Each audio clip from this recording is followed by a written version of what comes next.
প্রিয় দর্শক, আজকে কথা বলবো দীর্ঘ সময় সহবাসের পরে বীর্য বের না হওয়া এই বিষয় নিয়ে। আজকের ভিডিওর মাধ্যমে জানবো এটা কি স্বাভাবিক বিষয় নাকি কোনো সমস্যা, এই সম্পর্কে কি কি ভুল ধারণা রয়েছে। ভিডিওর শেষে পুরো বিষয়টি সম্পর্কে একটি সুন্দর ধারণা পাবো। হ্যালো ভিউয়ার্স, আসসালামু আলাইকুম। আমি ডাক্তার নুসরাত জাহান দৃষ্টি, কাজ করছি sexual health educator, clinical social worker এবং ক্লিনিক্যাল কাউন্সিলর হিসেবে। দীর্ঘ সময় সহবাসের পরে বীর্য বের না হওয়া এই বিষয়টিকে অনেক সময় ডিলে ইজাকুলেশন বা ড্রাই অর্গাজম বলা হয়ে থাকে। এটা মূলত দেখা যায় যে তিনটি বিষয় এই ক্ষেত্রে গুরুত্বপূর্ণ। একটি হলো যৌন উত্তেজনা তৈরি হওয়া, একটি হলো লিঙ্গের উত্থান হওয়া এবং বীর্য নির্গমন হওয়া। অনেকের ক্ষেত্রে যৌন উত্তেজনা তৈরি হলেও লিঙ্গের উত্থান হয় না এবং পাশাপাশি বীর্য নির্গমন হয় না। তাই এই বিষয়টা খেয়াল করতে হবে। এটা কেন হয়ে থাকে? এটা মূলত দেখা যায় শারীরিক এবং মানসিক কারণে হতে পারে।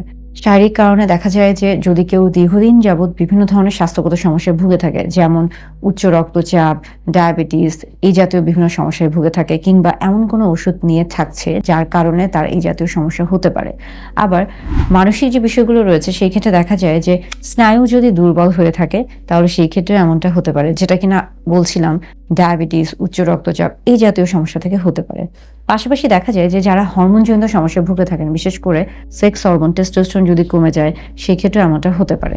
এবং আরেকটি গুরুত্বপূর্ণ বিষয় হলো রেট্রোগ্রেড ইজাকুলেশন, অর্থাৎ বীর্য বাহিরের দিকে বের না হয়ে উল্টো পথে অর্থাৎ ভিতরের দিকে প্রবেশ করা। এটা খালি চোখে দেখা যায় না।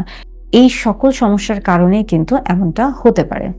এই সম্পর্কে কি কি ভুল ধারণা রয়েছে?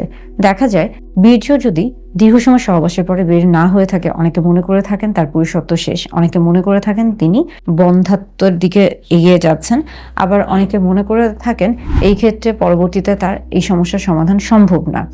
প্রত্যেকটি ভুল ধারণা।